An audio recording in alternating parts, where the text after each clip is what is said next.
ស្ដីបងប្អូនទាំងគ្នា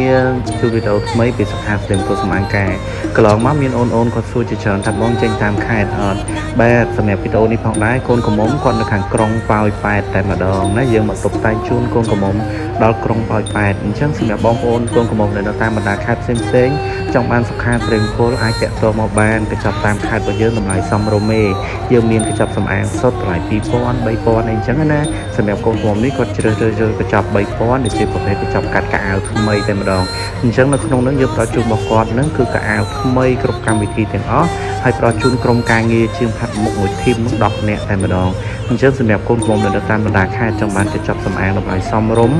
បានកៅអៅថ្មីជាងផាត់មុខច្រើនទឹកដៃល្អ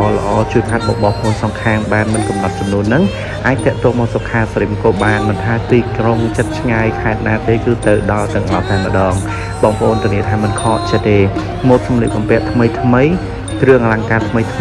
បូកជាមួយក្រុមជាងផាត់មុខដែលច្រើនអញ្ចឹងជួយបងប្អូនយើងឲ្យស្អាតទាំងអស់គ្នាពេញមួយរោងតែម្ដងអញ្ចឹងនឹងព័ត៌មានបន្ថែមអាចតាក់ទងមកសុខាស្រីពលសម្អាងការឬក៏ TikTok នេះផ្ទាល់តែម្ដងអរគុណសម្រាប់ការស្វែងចូលចិត្ត